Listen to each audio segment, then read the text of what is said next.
Paikra পিএইচসির MOIC সাহেব phone করে প্রথমে জানাই যে কিছুদিন ধরে পচার গন্ধ পাওয়া যাচ্ছিল। তো পরে তারা সহ্য করতে না পেরে কোন দিক থেকে পচার গন্ধ আছে দেখার জন্য গেলে তারা দেখতে পাই যে একটা আননোন ডেড বডি ওইখানে পচা গলা অবস্থায় পড়ে আছে হসপিটালের ঠিক পিছনে, অনুমান 30-40 মিটার দূর হবে, 30-40 মিটার পূর্ব দিকে।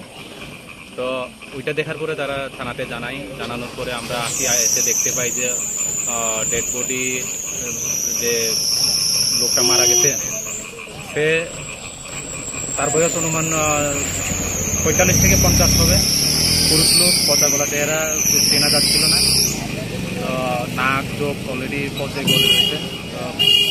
তার সঙ্গে আবার বিষের বোতল আর জলের বোতলও পাওয়া গেছে, যেগুলো আমরা শেষ করে নিয়েছি।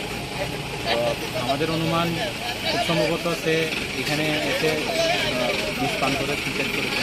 তারপরেও পোস্টমর্টম করার পর আমরা পোস্টমর্টম রিপোর্ট দেখে সঠিক কারণ নির্ধারণ করতে পারবো। স্যার, যে বডিটা পাওয়া গেছে এটা কি এখনো পর্যন্ত আইডেন্টিফাই করা গেছে? এখনো আইডেন্টিফাই করা যায়নি। আমরা আইডেন্টিফাই করার জন্য বিভিন্ন আমাদের জানাশোনা সবার কাছে ফরওয়ার্ড করে দিয়েছি ফটোগুলো, এবং আমরা প্রিন্ট মিডিয়া বা সোশ্যাল মিডিয়াতে প্রচার করার চেষ্টা করব যাতে তার আইডেন্টিটি তাড়াতাড়ি। স্যার, এটা যে মৃতদেহটা পাওয়া গেছে মেল না ফিমেল? মেল। পরিচয়পত্র তো এখনো কিছুই পাওয়া যায়নি? কিছু পাওয়া যায়নি। তার বয়স অনুমান 45 থেকে 50 বছর হবে। আজ তো স্যার পিএম হবে না?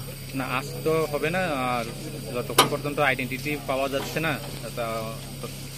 অন্ততপক্ষে 72 ঘন্টা পর্যন্ত আমাদের অপেক্ষা করতে হবে। এর মধ্যে যদি আমরা আইডেন্টিটি জানতে পারি তাহলে আরো তাড়াতাড়ি হবে।